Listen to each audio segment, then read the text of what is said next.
Hi hello అందరికి నమస్తే. నేను journalist Ravinder. Andhra Pradesh deputy CM Pawan Kalyan గారు హోంశాఖకు సంబంధించి చాలా విషయాలు మాట్లాడారు.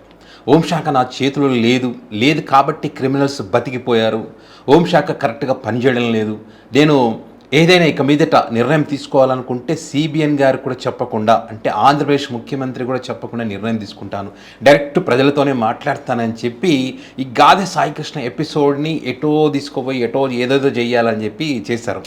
అది చివరికి ఏమైందంటే టీడీపీ జనసేన మధ్య ఒక చిచ్చు పెట్టింది.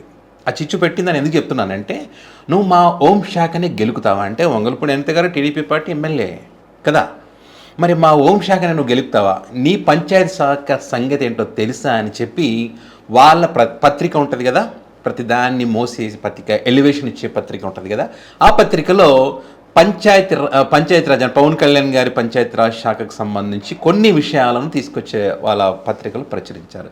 దీన్ని కర్మ అంటారు. ఇప్పుడు ఎట్లుంటుందంటే, మనం ఒకరికి వేలెత్తి చూపించేటప్పుడు ఎలా పెడతామండి, మిగతా ఇల్లు మన వైపు చూపిస్తాయి కదా.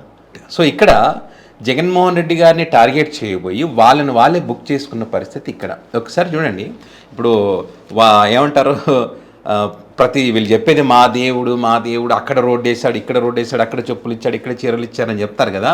ఎలా ఉందంటే పంచాయతీరాజ్ శాఖ ముందు దీన్ని చూసుకోవయ్యా అని చెప్తా ఉన్నారు. ఎవరు? టీడీపీ పార్టీ వాళ్ళ పత్రికనే. వాస్తవంగా ప్రజలు కూడా చాలా రోజులుగా క్వశ్చన్ చేస్తూ ఉన్నారు, బాధ్యత కలిగినటువంటి వ్యక్తులు చాలా రోజులుగా అడుగుతూ ఉన్నారు. పంచాయతీరాజ్ శాఖ అస్తవ్యస్తమైందని చెప్పి వైఎస్ఆర్ కాంగ్రెస్ పార్టీ కూడా దీని మీద అనేక ప్రశ్నలు సంధించింది. మాట్లాడతారా? మాట్లాడరు. ఏమంటారు? తల్లి చెల్లి గొడ్డలి పార్టీ. ఇది వాళ్ళకు వచ్చిన ఆన్సర్. ఒకసారి డీటెయిల్స్ చూద్దాం. చిన్న గ్రామ పంచాయతీల్లో అక్కడ ఆదాయం రావడమే ఇబ్బంది, అంటే ఆర్థికంగా ఇబ్బందులు ఉన్నటువంటి పరిస్థితి అక్కడ. ఏది? చిన్న గ్రామ పంచాయతీల్లో. ఇక్కడ ఇలాంటి పరిస్థితుల్లో వీటిని సరిదిద్దడానికి కొన్ని పాలసీలు రూపొందించాల్సి ఉంది, దాని మీద ప్రత్యేక దృష్టి పెట్టాల్సి ఉంటుంది, అధికారులతో రివ్యూ మీటింగ్స్ కూడా చేయాల్సిన అవసరం ఖచ్చితంగా ఉంటుంది. రాబడి ఎలా, అది ప్రజల మీద భారం వేయకుండా మరి సంపద సృష్టించడం ఎలా అన్నది కూడా ఆలోచన చేయాలి. అంత టైం వీళ్ళకి లేదు, ఎందుకంటే జగన్మోహన్ రెడ్డి గారు తిట్టడానికి టైం సరిపోవట్లేదు. ఇంకా అక్కడేం చూస్తారు ఇక్కడ. సో ఈ కారణం చేత 2-3 నెలలైనప్పటికీ కూడా ఆ గ్రామ పంచాయతీలో పనిచేసేటువంటి వారికి జీతాలు ఇవ్వనటువంటి పరిస్థితి ఉంది. అత్యవసరంగా చేయాల్సినటువంటి పనులు ఏవైతే ఉన్నాయో వాటిని కూడా చెయ్యలేనటువంటి పరిస్థితి. అంటే ఇక్కడ ఏమైందంటే ఆర్థిక పరిస్థితి బాగలేక పంచాయతీ రాజ్ వ్యవస్థ అంటే దిక్కుతోచని పరిస్థితిలో ఉంది.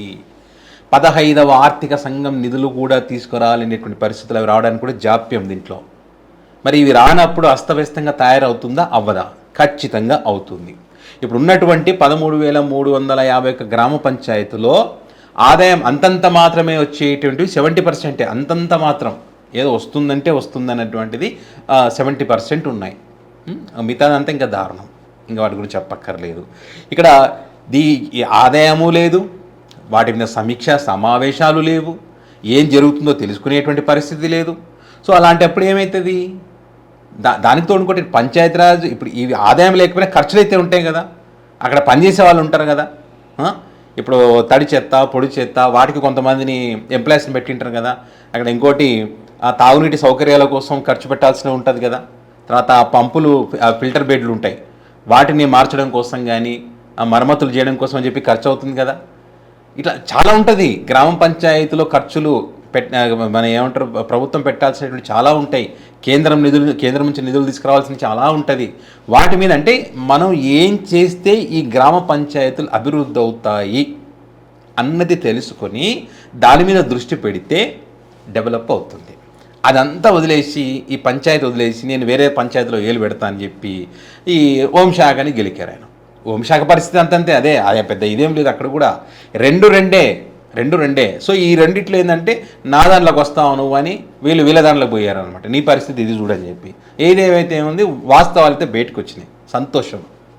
మరి ఇట్లాంటి వ్యవస్థ అస్తవ్యస్తంగా ఉన్న పంచాయతీ వ్యవస్థను ముందు చక్కదిద్దండి అని క్వశ్చన్ చేస్తూ ఉన్నారు. ఇది కదా మీరు చెయ్యాలి, అది మాత్రం చెయ్యరు.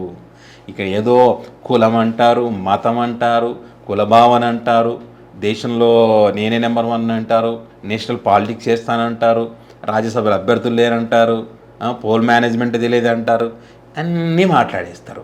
ఇవన్నీ అంటారు మీరు, ఇది కరెక్ట్గా సార్ పంచాయతీరాజ్ వ్యవస్థ సరిదిద్దండి అంటే తల్లి చెల్లి గొడ్డలి పార్టీ అంటారు.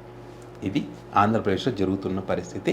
సో ఏదేమైనా ఈ గ్రామ పంచాయతీల అవస్థలన్నీ కూడా ప్రజలకు తెలుసు కదా, వాళ్ళు ఎక్కడ గుద్దాలో అక్కడ గుద్దుతారు. ఓట్లు వేసేటప్పుడు ఎవరిని తొక్కాలో వాళ్ళు తొక్కుతారు, ఎవరిని నార తీయాలో వారిని తీస్తారు.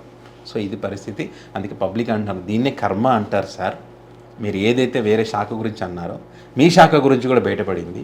దీని గురించి ఏమంటారు? నా చేతిలో లేదు కాబట్టి క్రిమినల్స్ బతికిపోయారు అన్నారు కదా, మీ చేతిలో ఉన్నటువంటి శాఖ ఇప్పుడు దీన్ని ఏం చేస్తారో చెయ్యండి అని కోసం చేస్తూ ఉన్నారు. సో ఇది చూద్దాం ఏం జరుగుతుందో, ఎంతవరకు దీని మీద రివ్యూ మీటింగ్లు పెడతారో ఏదో చూద్దాం. సో మరి దీనికి సంబంధించి మీరేమనుకుంటున్నారు? గ్రామ పంచాయతీల పరిస్థితి నిజంగా ఇక్కడ నేను చెప్పిన దాని ప్రకారమే ఉందా, లేకుంటే అద్భుతంగా ఉందా? మీ దగ్గర ఉన్న సమాచారాన్ని కామెంట్ బాక్స్లో కామెంట్ చేయగలరు. Thank you.